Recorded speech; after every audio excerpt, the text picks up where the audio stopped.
Alhamdulillah, Alhamdulillahi Rabbil Alameen, wal aqibatu lil muttaqeen, wassalatu wassalamu ala Sayyidina Muhammadin wa ala alihi wa ashabihi ajma'in, amma ba'd. Qala Allahu ta'ala fil Qur'anil Kareem, a'udhu billahi minash shaitanir rajim. Bismillahirrahmanirrahim. Innallaha wa malaikatahu yusalluna 'alan nabi. Ya ayyuhalladzina amanu sallu 'alaihi wa sallimu taslima. Allahumma salli 'ala sayyidina Muhammadin wa 'ala ali sayyidina Muhammadin alladzi kurinatil barakatu bi dzatihi wa muhayya wa ta'attaratil awalimu bi dhikrihi wa rayya. எல்லா புகழும் புகழ்ச்சியும் அல்லாஹ் ஜல்ல சுப்ஹானஹு தஆலா ஒருவனுக்கு உரித்தாகட்டுமாக. ஆமீன்.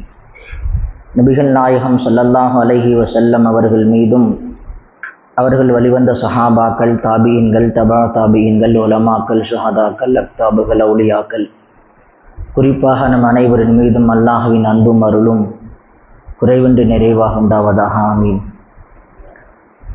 அல்லாஹ் ஜல்ல சுப்ஹானஹு தஆலா நமக்கும் நம்முடைய பெற்றோருக்கும் ஆசிரியர்களுக்கும் மனைவி பிள்ளைகளுக்கும் உடல் ஆரோக்கியத்தை, ஆஃபியத்தை, சலாமத்தை தருவானாக. எல்லா விதமான பலா முசீபத்திலிருந்தும், கஷ்டத்திலிருந்தும், கடனிலிருந்தும், நோயிலிருந்தும் அல்லாஹ் நம்மை காப்பாற்றுவானாக.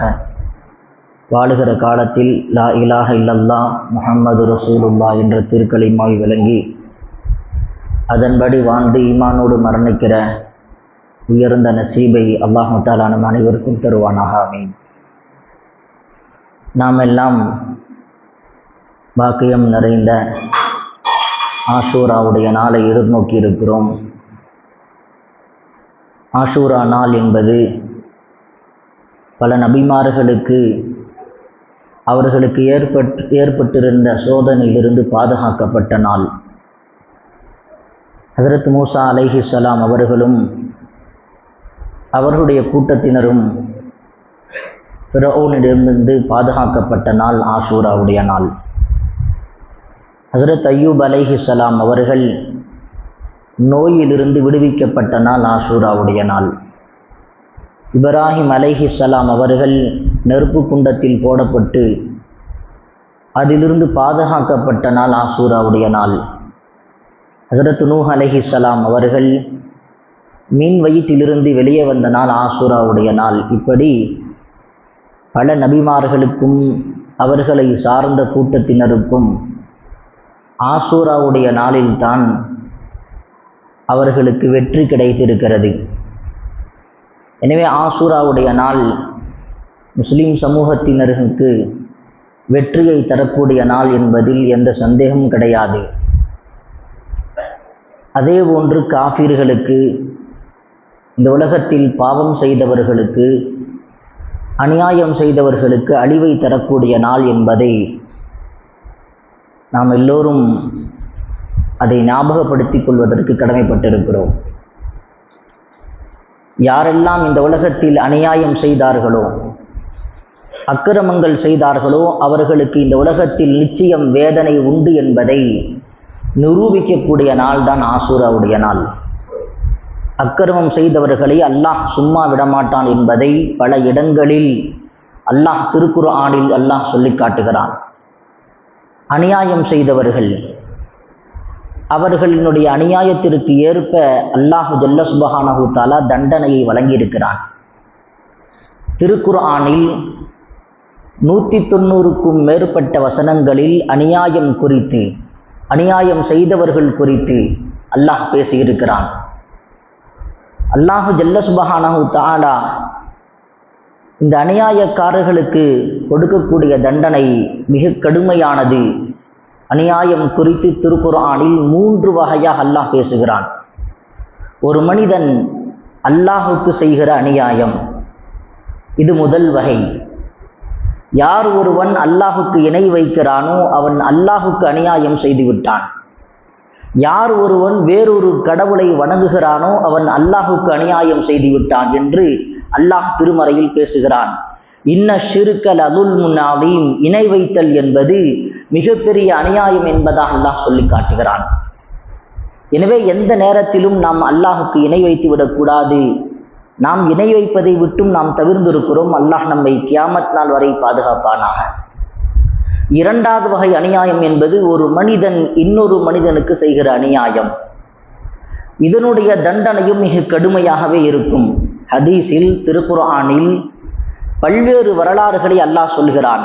ஒரு மனிதன் இன்னொரு மனிதனுக்கு செய்கிற அநியாயம் இது மிகப்பெரிய பாதிப்பை ஏற்படுத்தும். மதுலூம்கள், அநீதம் இழைக்கப்பட்டவர்கள் கையேந்தித்தான் துஆ செய்ய வேண்டும் என்றில்லை. அவர்கள் மனதிலே கவலைப்பட்டால் கூட யார் அநியாயம் செய்தார்களோ அவர்கள் சின்னாபின்னமாக்கப்படுவார்கள் என்பது நமக்கு நிறைய நிகழ்ச்சிகள் நமக்கு சான்றாக இருக்கிறது. இது இரண்டாவது வகை. மூன்றாவது வகை அநியாயம் என்பது ஒரு மனிதன் தனக்குத்தானே செய்து கொள்கிற அநியாயம். ஒரு மனிதன் தனக்குத்தானே அநியாயம் செய்து கொள்வானா என்று பார்த்தால் பல நபர்கள் தனக்குத்தானே அநியாயம் செய்து கொண்டிருக்கிறார்கள். அல்லாஹு ஜல்ல சுப்ஹானஹு தஆலா திருக்குர்ஆனில் சொல்லி காட்டுகிறான், யார் என்னுடைய ஏவலுக்கு மாறு செய்கிறார்களோ, நான் தடுத்த காரியங்களை செய்கிறார்களோ அவர்கள் தனக்குத்தானே அநியாயம் செய்து கொள்கிறார்கள் என்று அல்லாஹ் சொல்லி காட்டுகிறான். எனவே இன்றைக்கு நாம் பார்க்கிறோம், அல்லாஹினுடைய கட்டளையை நாம் ஒரு நாளைக்கு எத்தனை தடவை மீறி இருக்கிறோம். அல்லாஹ் எதை செய்ய வேண்டும் என்று சொன்னானோ அதை எத்தனை தடவை நாம் செய்யாமல் விட்டு இருக்கிறோம். கணக்கு போட்டு பாருங்கள். ஒரு நாளைக்கு எடுத்துக்கொண்டால் நாம் செய்கிற பாவங்கள் எத்தனை. செய்கிற பாவங்கள் நமக்கு நாமே செய்து கொள்கிற அநியாயம் என்பதாக திருக்குர்ஆன் பேசுகிறது. எனவே நமக்கு நாமே அநியாயம் செய்து கொள்ளக்கூடாது. இதுவும் மிகப்பெரிய பாதிப்பை ஏற்படுத்தும். அல்லாஹ் ஜல்ல சுப்ஹானஹு தஆலா திருக்குர்ஆனில் மிகப்பெரிய பாவமாக இந்த மூன்றையும் சொல்லி காட்டுகிறான். நபிகள் நாயகம் ஸல்லல்லாஹு அலைஹி வஸல்லம் சொன்னார்கள், ஒரு மனிதன் இன்னொரு மனிதனுக்கு செய்கிற விஷயத்தில், அநீதம் செய்யக்கூடிய விஷயத்தில் பயந்து கொள்ளுங்கள். யாருக்கும் கடுகளவு கூட அநியாயம் செய்து விடாதீர்கள். அது மிகப்பெரிய பாதிப்பை உங்களுக்கு ஏற்படுத்தும் என்பதாக பெருமானார் ஸல்லல்லாஹு அலைஹி வஸல்லம் சொல்லித் தருகிறார்கள். இந்த உலகத்தில் ஃபிரௌன் செய்த அநியாயம் இருக்கிறதே, அக்கிரமங்கள் இருக்கிறதே, மிகப்பெரிய அநியாயம் செய்தான். இந்த உலகத்தில் தன்னை நபி என்று சொன்னவர்கள் கூட உண்டு, தன்னை இறைநேசர் என்று சொன்னவர்கள் உண்டு. ஆனால் இப்லீஸ் கூட சொல்லாத ஒரு வார்த்தையை ஃபிரௌன் சொன்னான். அன ரப்புக்குமுல் ஆலா, நான் தான் உயர்ந்த இறைவன் என்று சொன்னான். இது மிகப்பெரிய அநியாயம் அல்லவா? அல்லாஹ் ஜல்ல சுப்ஹானஹு தஆலா இப்படிப்பட்ட அநியாயக்காரனை அத்துணை நபருக்கும் படிப்பினையாக 5000 வருடங்களை கடந்தும் இன்றைக்கும் அவனுடைய உடல் பாதுகாக்கப்பட்டிருக்கிறது என்று சொன்னால், இந்த உலகத்தில் யாரும் இதுபோன்று அநியாயம் செய்துவிடக்கூடாது. அநியாயம் செய்கிறவர்களுக்கு இப்படித்தான் தண்டனை வழங்கப்படும் என்பதை காட்டுவதற்காக அல்லாஹ் ஃபிரௌனுடைய உடலை பாதுகாத்து வைத்திருக்கிறான். ஃபிரௌனுக்கு இருந்த அவன் பெருமையடிப்பதற்கு 2 காரணம் திருக்குர்ஆனில் கூறப்படுகிறது. அங்கே இருந்த ஆட்சி அதிகாரம், அந்த மிஸ்ரினுடைய எகிப்தினுடைய அதிகாரம் தனக்கு கீழ் இருக்கிறது என்பதாக சொன்னான். அவன் சொன்னான், கால யா கௌமி அலைஸலி முல்குன் மிஸ்ர வ ஹாதிஹில் அன்ஹாரு தஜ்ரீ மின் தஹ்தி, அங்கே ஓடுகிற நைல் நதி இருக்கிறதே என்னுடைய அதிகாரத்தில் தான் ஓடிக்கொண்டிருக்கிறது, ஆட்சி அதிகாரம் என்னிடத்தில் தான் இருக்கிறது என்பதாக அவன் அக்கிரமம் செய்தான். அல்லாஹ் ஜல்ல சுப்ஹானஹு தஆலா அவன் செய்த அக்கிரமத்தின் காரணமாக, அநியாயத்தின் காரணமாக நைல் நதியில் அவன் மூழ்கடிக்கப்பட்டு அவனுடைய உடல் இன்றைக்கு வரைக்கும் பாதுகாக்கப்பட்டு கொண்டிருக்கிறது. அதே போன்று ஒரு மனிதன் இன்னொரு மனிதனுக்கு செய்கிற அநியாயம் இருக்கிறதே, அதுவும் மிகப்பெரிய பாதிப்பை ஏற்படுத்தும். ஹஸ்ரத் ஸல்லல்லாஹு அலைஹி வஸல்லம் அவர்களுடைய சபைக்கு துர்ரா என்கிற பெண்மணி அழுது கொண்டே வர்றாங்க. துர்ரா யாரு? அபூலஹபுடைய மகள். நபிகள் ஸல்லல்லாஹு அலைஹி வஸல்லம் கேட்டாங்க, ஏன் அழுகிறீங்கன்னு கேட்டாங்க. அன்சாரி பெண்கள் என்னை தகாத வார்த்தைகளால் பேசுகிறாங்க, கடுமையான சொற்களால் என்னை காயப்படுத்துகிறார்கள். என்ன சொன்னாங்க? என்னை பார்த்து சொன்னாங்க, உன்னுடைய தாயும் தந்தையும் நபி ஸல்லல்லாஹு அலைஹி வஸல்லம் அவர்களை திட்டியவர்கள், எனவே அல்லாஹ் ஜல்ல சுப்ஹானஹு தஆலா உன்னுடைய பெற்றோரை சபித்து அல்லாஹ் சூராவை இறக்கியிருக்கிறான். எனவே நீ இஸ்லாத்திற்கு வந்ததின் மூலமாக, நீ ஹிஜ்ரத் செய்ததின் மூலமாக உனக்கு எந்த சவாபும் கிடைக்காது என்பதாக அன்சாரி பெண்கள் ஒரு சில நபர்கள் சொன்னார்கள். நபிகள் ஸல்லல்லாஹு அலைஹி வஸல்லம் அவர்களுடைய முகம் மாறி போனது. லுஹரை தொழுதார்கள், மிம்பர் படியில் ஏறினார்கள். ஸல்லல்லாஹு அலைஹி வஸல்லம் சொன்னார்கள், துர்ரா என்னுடைய குடும்பத்தை சார்ந்தவள், துர்ரா என்னுடைய குடும்பத்தை சார்ந்தவள், நான் துர்ராவினுடைய குடும்பத்தை சார்ந்தவன். யார் துர்ராவை கோபப்படுத்துகிறார்களோ அவர் அல்லாஹ்வை கோபப்படுத்தி விட்டார் என்பதாக பெருமானார் ஸல்லல்லாஹு அலைஹி வஸல்லம் சொன்னாங்க. வார்த்தை ரீதியாக கூட யாருக்கும் அநியாயம் செய்துவிடக்கூடாது. ஒரு சின்ன வார்த்தை தான் பிறருடைய மனது துன்பப்பட்டு விட்டால் அது மிகப்பெரிய பாதிப்பை ஏற்படுத்தும் என்பதை நாம் விலகிக் கொள்ள வேண்டும். துர்ராவினுடைய மனசு சங்கடப்படுத்தினால் நீங்கள் அல்லாஹ்வை கோபப்படுத்தி விட்டீர்கள். எனவே துர்ராவை கோபப்படுத்தாதீர்கள். துர்ராவை மட்டுமல்ல, இந்த உலகத்தில் யாரையும் இப்படிப்பட்ட கேலி செய்யாதீர்கள் என்று பெருமானார் ஸல்லல்லாஹு அலைஹி வஸல்லம் சொன்னார்கள். யாரையும் மனது புண்படும்படி பேசுவது, கேலி செய்வது அது மிகப்பெரிய அநியாயம் என்பதை பெருமானார் ஸல்லல்லாஹு அலைஹி வஸல்லம் நமக்கு சொல்லித் தருகிறார்கள். எனவே யாருடைய மனதும் புண்படும்படி நடந்து கொள்ளக்கூடாது. இன்றைக்கு இஸ்லாமியர்களுடைய வாழ்க்கை எப்படி இருக்கிறது? ஸ்கூல்ல இருந்து, காலேஜில் இருந்து, குடும்ப வாழ்க்கையிலிருந்து ஒருவர் இன்னொரு நபரை கேலி செய்து தான் வாழ்க்கை ஓடிக்கொண்டிருக்கிறது. ஸ்கூல்ல பார்த்தோம்னா, ஸ்கூல்ல இருந்து சின்ன பிள்ளைகளிலிருந்து தொடங்கி பெரியவர்கள் வரை அடுத்தவரை கேலி செஞ்சாதான், குறைந்தபட்சம் ஒரு நாளைக்கு ஒரு நபரையாவது கேலி செஞ்சாதான் அவரால் அன்றைக்கு நிம்மதியாக தூங்க முடியும். இன்றைக்கு முஸ்லிம் சமூகத்தினுடைய நிலை இதுதான். பெண்களும் இப்படித்தான் இருக்கிறார்கள். யாரையாவது பேசி என்ன செய்ய வேண்டும்? பேச வேண்டும். எதையாவது பேச வேண்டும், யாரையாவது குறைபடுத்த வேண்டும். பெண்களின் நிலையும் இதுதான். யாரையாவதனுடைய மனதை புண்படுத்தும்படி பேசுவது, குறைபடுத்தி பேசுவது, மட்டமாக இழிவாக பேசுவது, இதுவெல்லாம் மிகப்பெரிய அநியாயம். இதனுடைய பாதிப்பு மிகப்பெரிய தாக்கத்தை ஏற்படுத்தும். நபிகள் நாயகம் ஸல்லல்லாஹு அலைஹி வஸல்லம் அவர்கள் இப்படிப்பட்ட செயலை செய்யாதீர்கள் என்பதாக சொன்னாங்க. இந்த உலகத்தில் இரண்டு பாவங்களுக்கு மட்டும் அல்லாஹ் உடனடியாக தண்டனையை தந்து விடுவான். ஒன்று, பெற்றோருக்கு நோவினை செய்வது. யார் ஒருவர் பெற்றோருக்கு நோவினை செய்கிறாரோ அவருக்கு அல்லாஹ் ஜல்ல சுப்ஹானஹு தஆலா கியாமத்து நாளிலும் தண்டனை தருவான். இந்த உலகத்தில் அவர் மரணிப்பதற்கு முன்னால் அவருக்கு தண்டனையை அல்லாஹ் உடனடியாக இறக்குவான். அவர் மரணிப்பதற்குள் அவருக்கு தண்டனையை கொடுப்பான். இரண்டாவதாக பெருமானார் ஸல்லல்லாஹு அலைஹி வஸல்லம் சொன்னார்கள், அநீதம் செய்தவருக்கு, யார் அநியாயம் செய்கிறார்களோ அவருக்கு இந்த உலகத்திலேயே தண்டனை கொடுக்கப்படும் என்பதாக பெருமானார் ஸல்லல்லாஹு அலைஹி வஸல்லம் சொன்னார்கள். எனவே யாரையும் மனது புண்படும்படி கூட பேசிவிடக்கூடாது. யாருக்கும் கடுகளவு கூட அநியாயம் செய்துவிடக்கூடாது. அது மிகப்பெரிய பாவம் என்பதை இஸ்லாம் வலியுறுத்தி சொல்லிக் கொண்டிருக்கிறது. கபாயிர் என்கிற நூலில் அற்புதமான ஒரு செய்தியை பதிவு செய்கிறாங்க இமாம் ذهبي ரஹ்மத்துல்லாஹி அலைஹி. ذهبي ரஹ்மத்துல்லாஹி அலைஹி ஒரு செய்தியை சொல்றாங்க. ஒருவர் நல்ல பலசாலி ஏரிக்கு வர்றார். ஏரியினுடைய ஓரத்தில் ஒரு மனிதர் மீனை பிடித்து கொண்டிருக்கிறார். சின்ன சின்ன மீனா பிடிக்கிறார். கடைசியில் ஒரு பெரிய மீன் மாட்டுச்சு. அதை எடுத்துக்கொண்டு வருகிறார். வரும்போது அந்த பலமான மனிதருக்கு சொன்னார், எனக்கு அந்த பெரிய மீனை கொடு. இல்லை, நான் தரமாட்டேன் அப்படின்னு சொல்லி அவர் சொல்கிறார். தன்னுடைய சக்தியின் மூலமாக, தன்னுடைய ஆதிக்கத்தின் மூலமாக அந்த பெரிய மீனை பிடுங்கிட்டு போறார். பெரிய மீனை பிடுங்கிட்டு போறார். அப்படி போகிறார். வீட்டில் கொண்டு போய் சமைப்பதற்காக வேண்டி மீனை சுத்தம் செய்கிறார். அப்படி சுத்தம் செய்கிற போது ஒரே ஒரு அந்த மீனினுடைய முள் கையிலே குத்துகிறது. அவருக்கு வலி ஏற்படுகிறது. சாதாரணமாக கருதினார். நாளுக்கு நாள் வலி கூடிக்கொண்டே போனது. மருத்துவரிடத்தில் போனார். மருத்துவர் சொன்னார், இந்த விரல்கள் அத்துணை விரலையும் எடுக்க வேண்டும். அத்துணை விரலையும் எடுக்க வேண்டும். விரல்கள் அத்துணையும் எடுக்கப்பட்டது. வலி இல்லாமல் போனது. மீண்டும் சிறிது காலத்திற்கு பிறகு கையில் வலி ஏற்படுகிறது. மருத்துவமனைக்கு போகிறார். மருத்துவரிடத்தில் செல்கிறார். மருத்துவர் சொல்கிறார், மணிக்கட்டு வரை கையை எடுத்தே ஆக வேண்டும். கை எடுக்கப்படுகிறது. வலி சரியாகிறது. மீண்டும் கொஞ்ச நாள் கழித்து கை கடுமையாக வலிக்கிறது. மருத்துவரிடத்தில் செல்கிறார். முழங்கை வரைக்கும் கையை எடுத்தாக வேண்டும். கை எடுக்கப்படுகிறது. மீண்டும் அவருக்கு உடல்நிலை சரியாகிறது. பல நாட்களுக்கு பிரித்து மீண்டும் கை வலி ஏற்படுகிறது.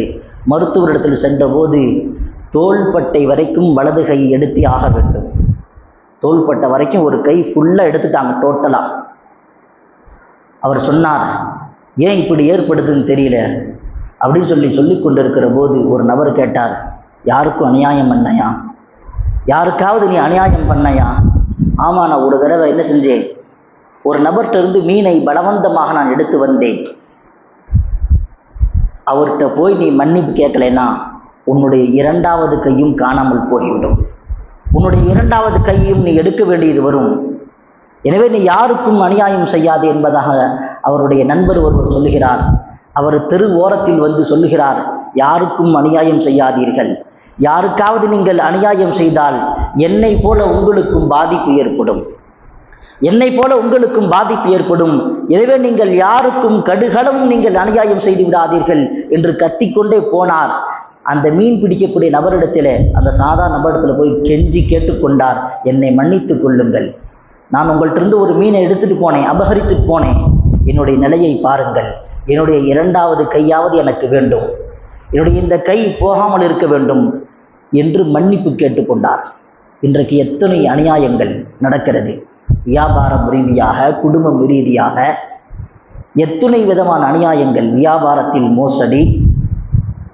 எப்படியெல்லாம் ஏமாற்ற முடியுமோ, அடுத்தவரை ஏமாற்ற முடியுமோ அந்த அளவுக்கு ஏமாற்றிக் கொண்டு இருக்கிறோம். எந்த வகையில் ஏமாற்றுவதற்கு வாய்ப்பு கிடைக்கிறதோ அந்த வகையில் எல்லாம் ஏமாற்றிக் கொண்டு இருக்கிறார்கள். எனவே யாருக்கும் அநியாயம் செய்துவிடக்கூடாது. அவர்கள் அநீதம் இழைக்கப்பட்டவர்கள். ஸல்லல்லாஹு அலைஹி வஸல்லம் சொன்னார்கள், அநீதம் இழைக்கப்பட்டவர் பாவியாக இருந்தால் கூட, அவர் காஃபிராக இருந்தால் கூட அவருடைய துஆவிற்கு உடனடியாக பதிலளிக்கப்படும். அவருடைய துஆ மேகங்களை கடந்து அது வானத்திற்கு செல்லும். வானத்தினுடைய கதவுகள் திறக்கப்படும். அல்லாஹ் ரப்புல் ஆலமீன் இதோ உடனடியாக உன்னுடைய குரலுக்கு பதிலளிக்கிறேன் என்று சொல்லுவான். அவர்களுடைய அழைப்புக்கு அல்லாஹ் உடனடியாக பதிலளிப்பான். அது காஃபிராக இருந்தாலும் சரி, இன்னபிற நபராக இருந்தாலும் சரி, அநீதம் இழைக்கப்பட்டவரின் துஆ எந்த விதமான தடையும் இல்லாமல் அல்லாஹ் ரப்புல் ஆலமீன் ஏற்றுக்கொள்வான். எனவே யாருக்கும் நாம் கடுகளவு கூட அநியாயம் செய்துவிடக்கூடாது. அது மிகப்பெரிய பாதிப்பை ஏற்படுத்தும். இந்த உலகத்தில் மட்டுமல்ல, நாளை கியாமத்து நாளிலும் அதனுடைய பாதிப்பு தொடரும். ஹஜ்ஜாஜ் இப்னு யூசுப் குறித்து நாம் எல்லாம் கேள்விப்பட்டிருப்போம். மிகப்பெரிய அநியாயக்காரன், பல நபர்களுக்கு அநீதம் செய்தவன், பல நல்ல காரியங்களையும் செய்திருக்கிறார். பல ஆலிம்களை கொன்று குவித்தவர். தன்னுடைய கருத்திற்கு இணங்காவிட்டால் அவர்களுக்கு தூக்கு தண்டனை தான்.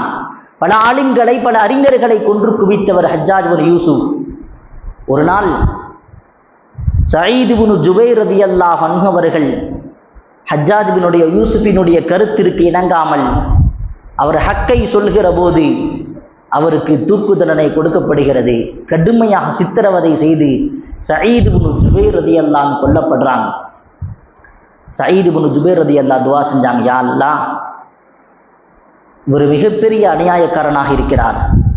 எனக்கு பிறகு யாரும் கொல்லப்படக்கூடாது. இவருக்கு அந்த அதிகாரத்தை கொடுத்து விடாதே. நான் தான் இவருடைய அதிகாரத்தில் கடைசி நபராக இருக்க வேண்டும். ஹஜ்ஜாஜ் இப்னு யூசுப் எனக்கு பிறகு அநியாயமாக யாரையும் கொன்றுவிடக்கூடாது. நீ இதற்கு தக்க பதிலடி கொடுக்க வேண்டும் என்பதாக அல்லாஹ்விடத்திலே கையேந்தி துஆ செய்தார். சரியாக 15 நாள். என்றைக்கு சயீத் இப்னு ஜுபைர் ரலியல்லாஹு அன்ஹு வஃபாத் ஆனார்களோ, சயீத் இப்னு ஜுபைர் ரஹ்மத்துல்லாஹி அலைஹி அவர்கள் வஃபாத் ஆனார்களோ, அன்றிலிருந்து ஹஜ்ஜாஜ் இப்னு யூசுஃபிற்கு தூக்கம் இல்லை. படுக்கிறார். படுத்தால் அவர் சயீத் இப்னு ஜுபைர் ரலியல்லாஹு அன்ஹு நினைவிலே வந்து நிற்பதை போன்று ஒரு தோற்றம் ஏற்படுகிறது. அவர் கண்ணயர்ந்து ஒரு சில நிமிடங்கள் தூங்கிய போது கனவிலே வந்தார்கள் சயீத் இப்னு ஜுபைர் ரஹ்மத்துல்லாஹி அலைஹி. ஹஜ்ஜாஜ் இப்னு யூசுஃபினுடைய ஆடையை பிடித்தார்கள். அநியாயமாக என்னை கொலை செய்து விட்டாய், அல்லாஹ் உன்னை விடமாட்டான். கனவிலே சொன்னார். திடுக்கிட்டு எழுந்தார். 15 நாட்கள் அவர் தூங்கவில்லை. மனநோயால் பாதிக்கப்பட்டு அவர் இறந்ததாக வரலாறு சொல்லித் தருகிறது. எனவே யாருக்கும் நாம் அநீதம் செய்துவிடக்கூடாது. சொற்களால், செயலால், சிந்தனையால் கூட யாருக்கும் அநீதம் செய்துவிடக்கூடாது. அதனுடைய பாதிப்பு மிகப்பெரிய தாக்கத்தை ஏற்படுத்தும் என்பதை திருக்குர்ஆன் நமக்கு சொல்லித் தருகிறது, ஹதீஸ் நமக்கு சொல்லித் தருகிறது. எனவே அநியாயம் செய்வதை விட்டு நாம் நம்மை தற்காத்து கொள்ள வேண்டும்.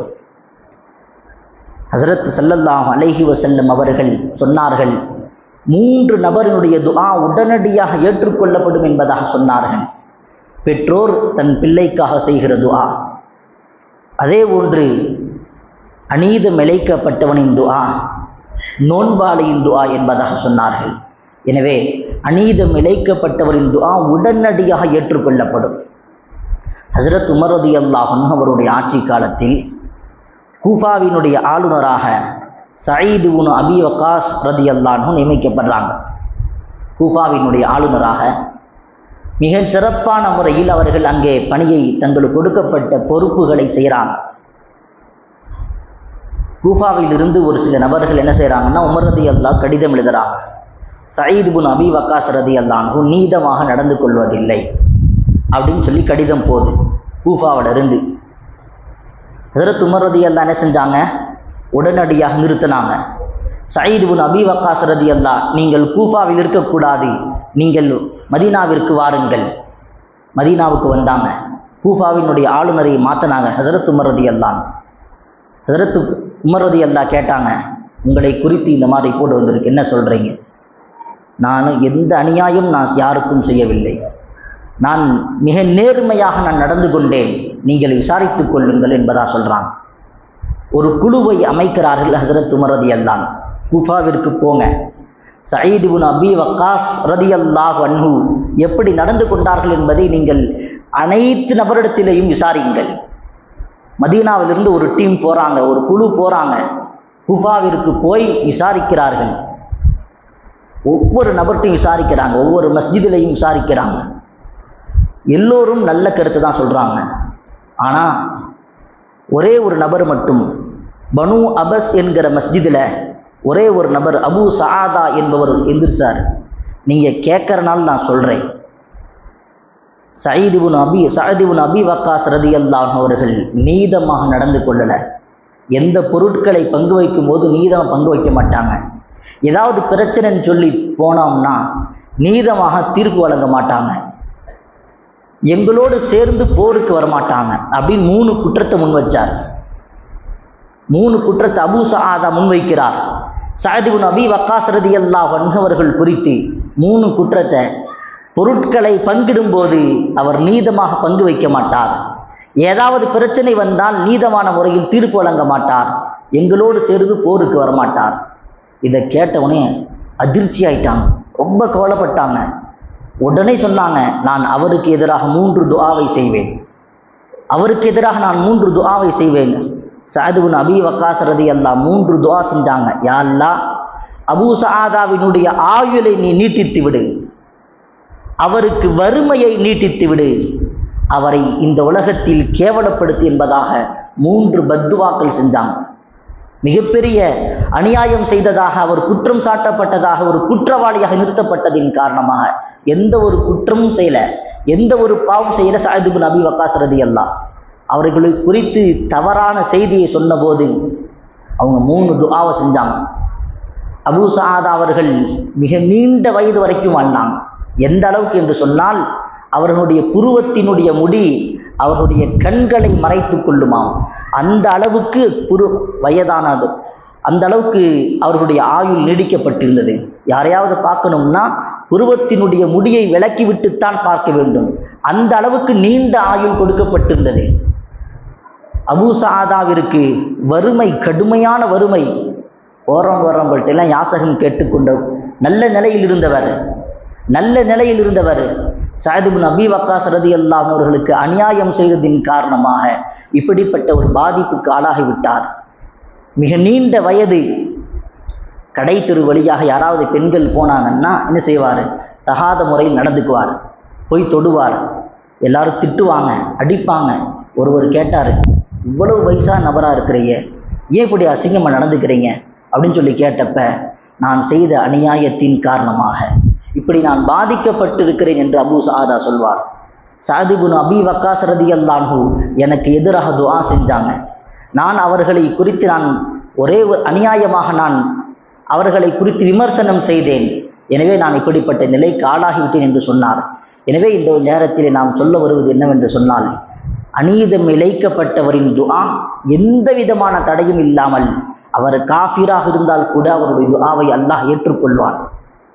அவர் காஃபிராக இருந்தால் கூட அவருடைய துஆவை ஏற்றுக்கொள்வான். யாருக்கும் எந்த நேரத்திலேயும் எப்பொழுதும் அநியாயம் செய்துவிடக்கூடாது, சிறிதளவு கூட செய்துவிடக்கூடாது, மனதளவில் நோகடித்து விடக்கூடாது. ஹஸரத் மூசா அலைஹிஸ்ஸலாம் அவருடைய சமுதாயம் ஆசூரா நாள் அன்று நோன்பு வச்சாங்க. எதற்காக நோன்பு வைத்தார்கள்? அக்கிரமம் செய்த ஃபிரௌன் அவன் மூழ்கடிக்கப்பட்ட நாள், அவன் இறந்த நாள். எனவே அல்லாஹுக்கு நன்றி செலுத்தும் விதமாக நோன்பு வச்சாங்க. நபி ஸல்லல்லாஹு அலைஹி வஸல்லம் சொன்னாங்க, பனு இஸ்ரவேலர்களை விட நோன்பு வைப்பதற்கு நன்றி செலுத்துவதற்கு மிக தகுதியானவர் நாம் தான். எனவே ஆசூராவுடைய நாளில் நோன்பு வையுங்கள், முந்திய ஒரு வருடத்தினுடைய பாவம் மன்னிக்கப்படும் என்பதாக பெருமானார் ஸல்லல்லாஹு அலைஹி வஸல்லம் சொன்னாங்க. அது மட்டுமல்ல, அடுத்த வருடம் நான் ஹயாத்தாக இருந்தால் 2 நோன்பு வைப்பேன், 9ஆம் நாளும் சேர்த்து நோன்பு வைப்பேன் என்பதாக பெருமானார் ஸல்லல்லாஹு அலைஹி வஸல்லம் சொன்னாங்க. யூதர்களுக்கு மாற்றம் செய்யுங்கள் என்று சொன்னாங்க. எனவே அந்த அடிப்படையில் தான் முஹர்ரம் 9, 10 நோன்பு வைக்க வேண்டும். அப்படி இல்லை என்று சொன்னால் 10, 11 நோன்பு வைக்க வேண்டும். வரக்கூடிய செவ்வாய், புதன்கிழமை ஆசூராவுடைய நாள். புதன்கிழமை ஒரு நோன்பு மட்டும் வைக்கக்கூடாது, செவ்வாய், புதன் 2 நோன்பு வைக்க வேண்டும். அப்படி இல்லை என்று சொன்னால் புதன், வியாழன் 2 நோன்பு வைக்க வேண்டும். ஸல்லல்லாஹு அலைஹி வஸல்லம் சொன்னாங்க, ஆஷூரா அன்று நோன்பு வைப்பது முந்திய ஒரு வருடத்தினுடைய பாவம் மன்னிக்கப்படும் என்பதாக சொன்னாங்க. அல்லாஹ் ஜல்ல சுப்ஹானஹு தஆலா இஸ்லாமியர்களாகிய நம் அத்துணை பேருக்கும் வெற்றியை தருவானாக. அல்லாஹ் தஆலா எதிரிகளுக்கு அழிவை தந்திருள் புரிவானாக. யாருக்கும் அநியாயம் செய்யாமல், அல்லாஹுக்கு நாம் அநியாயம் செய்யாமல், நமக்கு நாமே நாம் அநியாயம் செய்யாமல், பிறருக்கு அநியாயம் செய்யாமல் வாழக்கூடிய உயர்ந்த நசீவை அல்லாஹு தஆலா எனக்கும் உங்களுக்கும் வழங்குவானாக. ஆமீன். வாஹிரு தாவானா அல்ஹம்துலில்லாஹி ரப்பில் ஆலமீன். சுன்னத்துல் ஹாத் தொண்டு கொள்ளுங்கள்.